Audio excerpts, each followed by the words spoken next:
My name is Ohene DAMPTEY, and I'm a senior agribusiness officer of the Ministry of Food and Agriculture. And I'm happy to be here, and today I'll be sharing with you just about 7 slides on opportunities in the agribusiness space and how we can take advantage of the opportunities, and also taking into consideration the risks that we are likely to face and how we can mitigate these risks. Other issues also of consideration or worth consideration will also be mentioned in this discussion. So if you permit me, I'd like to see. Dimitri, can you help me share my screen? Yeah, you are allowed to share your screen. Sorry, I'm getting a feedback. Host disabled participant screen sharing.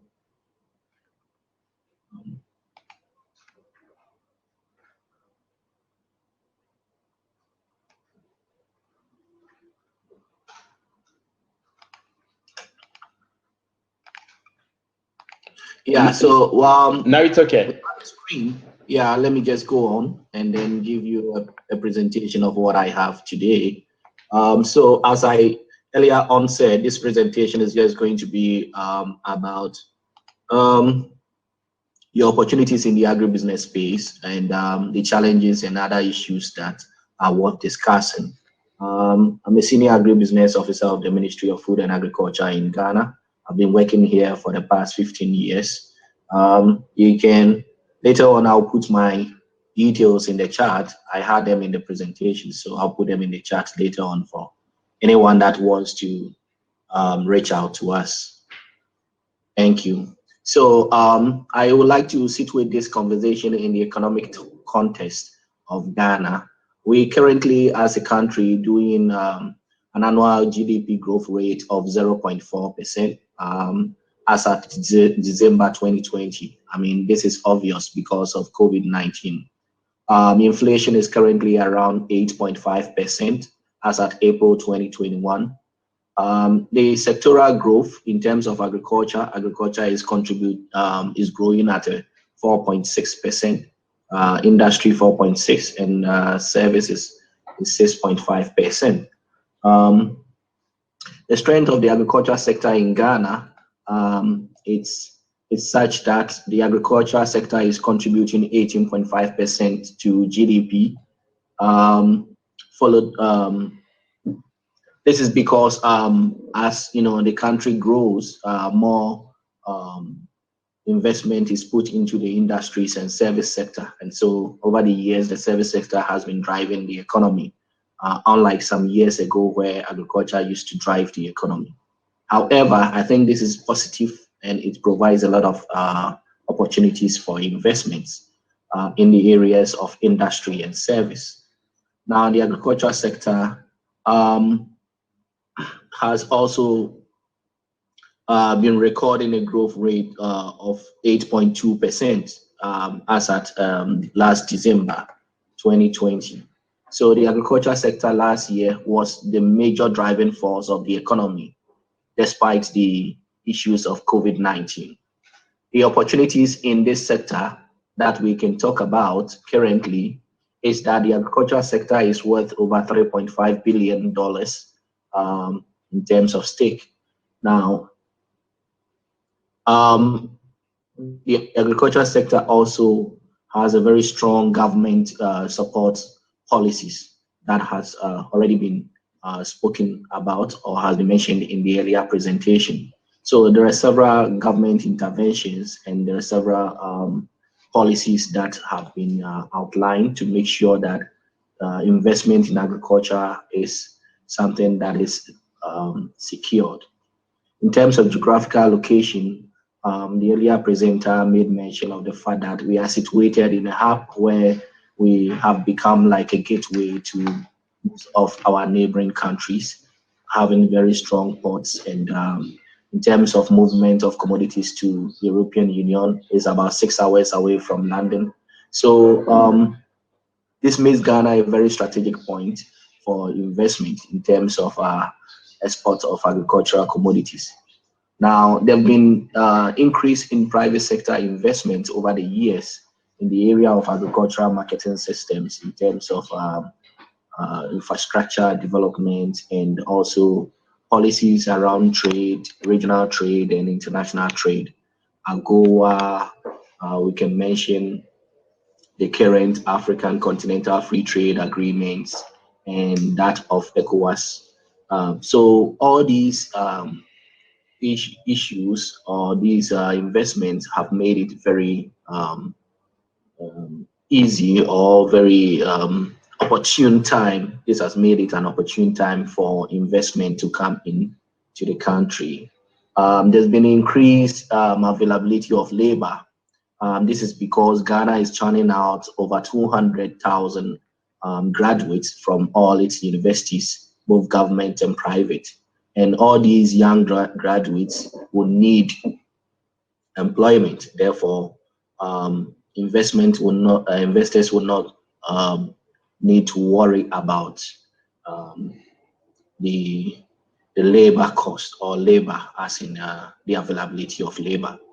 Now, also issues around agriculture has to do with land. So the government has also increased its policies or has improved, let's put it, has reviewed policies around land administration, land title, rights and ownership. And therefore there is an improvement in this area. So if you purchase land in Ghana, nobody was going to raise up tomorrow and say this is a family land and give it back to us. There are measures put in place to secure that.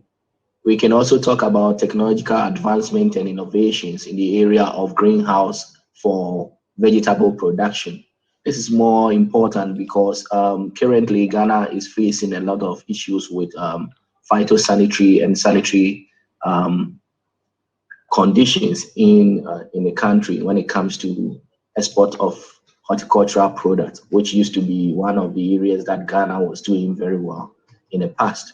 But we currently having issues with pest and also chemical residue. So greenhouse, provides a very good solution to producing in large quantities and also in consistent volumes. ICT for agricultural solutions are also areas that the youth are interested in and rigorously investing in currently. There are several fintechs, financial organizations that are springing up that are also using their platforms to lend to smallholder farmers. All these areas present opportunities for investment. So going forward, we can also talk about mechanization sector. The mechanization sector, it's something that is, it's currently a deficit, but it presents opportunities for investors because we need more tractors and more equipment to provide such services to farmers and also, commercial farmers who are currently investing everywhere in Ghana. Also, the issue of renewable energy, that is solar for irrigation and also for processing sector, especially in value chains such as cocoa, fruits, cassava, for alcohol. During this COVID-19 period, alcohol has become something that is a valuable commodity. Soya for milk and cashew, for snacks and stuff like that. So all these areas are available, and renewable energy is a good alternative or area of investment to provide the energy that these sectors need. Transportation is also a very key issue. Over the years, the sector has suffered with movement of agricultural commodities from producing areas to market centers and also to the exit points, be it by sea or by freight. So the transportation industry is also another area that we can invest in strongly, providing the right logistics and cold storages or cold transports to move commodities from the farm areas to the exit points. Now, storage equipment and cold storage facilities also at the various exit points and in the various markets provide an opportunities for us to invest in. Strong producers and exporter groups are all available, ready to receive investment and collaborate with investors so that we can ensure that the value chain is sustained and the amount of produce that we want to receive are produced in the right quantities and at the right time. Now, we also have existing public and private infrastructure investments. So over the years, the government has invested in several infrastructure in the agricultural space, and the private sector has also come in to do similar. However, there's been very limited capacity and also in terms of working capital to turn all these investments and infrastructure into something positive. These are existing structures like pack houses and warehouses and some few cold storages here and there that are being under managed and underutilized to their maximum capacity. So this provides opportunities for investment. Presence of insurance for agricultural sector. Currently, the government has put in place the Ghana incentive-based risk sharing for agricultural lending, and this is a setup of $100 million dollars or so that is providing agricultural insurance to investment in the agricultural space through the Ghana Agricultural Insurance Pool in collaboration with Polar Insurance from Eastern Africa, that is in Kenya. All these are available that provides opportunity for investors that when you invest, you can definitely also get insurance that can protect your investment, especially with the production side, looking at climate change and the weather issues. Now, there have been policies to also reduce importation of poultry products and rice. You know, Ghana imports over 600,000 tons of rice every year, which, is into billions of dollars. Now, this is an opportunity for us to invest in this area because the government plans to reduce this and make sure that it comes drastically down to about 25% in the next 4 or 5 years. So this provides opportunities for us to invest in this area. Now, definitely, as investors, we would be happy to know what challenges we come across. I normally would always want to take all these challenges as also opportunities for us to turn the key around. So Ghana's agricultural sector has been very over-dependent on rain-fed cultivation, and this provides opportunity for us in the area of irrigation and solar energy provision. There have been issues of high cost of labor. This is because most of the young ones want to move to the urban areas, and therefore the energy, to invest in labor, the energy available in the rural areas where these are the production areas have become a constraint. However, with the right remuneration and the right skill set given to the youth, and also giving them an assurance of development of skill, they will definitely want to stay behind and do the work. But we should be mindful of high cost of labor. In terms of financial sector, there is a very low financial sector capital injection into the agricultural space. Currently, we are doing about 1.5% of all lending that goes to agricultural sector, which is very, very, very low. The government itself is not meeting its malleable commitment of about 10% of its total budget to the agricultural sector. It's around 4 to 6%, the highest we've gone so far. So this shows that there isn't deliberate investment on the part of the government, the financial institutions to pump money into the agricultural space. In terms of other challenges that has got to do with road and infrastructure, in terms of roads that are coming from the production sites, we have very long distances of roads. Some are very poor, especially those that feeds into the food basket areas are very poor in terms of its constructions. And therefore, it present a hindrance for us to get the quantities of food and the volumes to the exit points. Issues around SPS compliance and adherence to international quality standards also presents an issue for us to consider when we are investing. There is a very low capacity in terms of the officials in the quarantine sector of the ministry, and therefore the officials will need to be, their capacity will need to be built, and also other value chain actors will have to be exposed to international quality standards and also certification.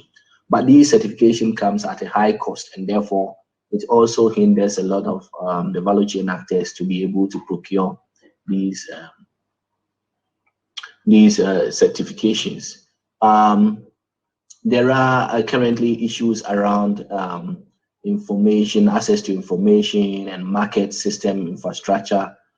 In terms of when you walk into a typical Ghanaian market, you'll find out that the market structures are poor, the setup is poor, there's high energy costs in terms of electricity.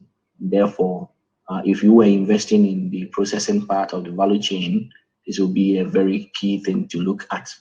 There is over-dependence also on imported products. There is low value addition in terms of the systems that we have. High cost of inputs are things that you would like to look at. Other issues of COVID-19 in agriculture. COVID-19 did not really affect the agriculture sector because the agriculture sector contributed about 8.2% to GDP last year, and it was the main driver. In terms of climate change, Ghana's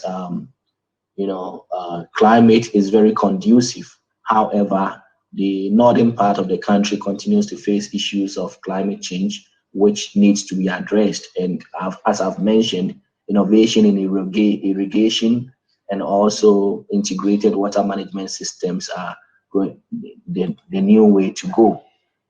Ghana also have issues when it comes to gender and social inclusion. This is a very strong policy sector. Therefore, investors must be wary that in any investment, we need to see a key component of gender and social inclusion. It's a key component of the ministry, and therefore a very strong policy that we look out for. In terms of sustainability of investment, we are looking at partnership with local investors so that any investment that is made, there is a local content, and therefore this continues to sustain the economy. In terms of tax, the agricultural sector has about, I think, about 1% tax when you are coming in or bringing in importing stuff into the country. So tax is almost 0%. Even in when you come in to do the agriculture or invest in the agriculture space. There is land. In terms of land, we have not used 50% of our land is still arable, and so we have huge lands available, and fertile lands are available for investments. In terms of political stability, I think I mean, when you mention Ghana, we don't even need to talk about political stability. This is something that it's well known. We are very strong and robust with our political structures, and therefore this does not present an issue for us at all. And so this will bring me to the end of my presentation, and I hope you've enjoyed it. If you have any questions, I'm available to respond to these questions. Thank you very much, and hope to see you in Ghana very soon with your investments. Thank you.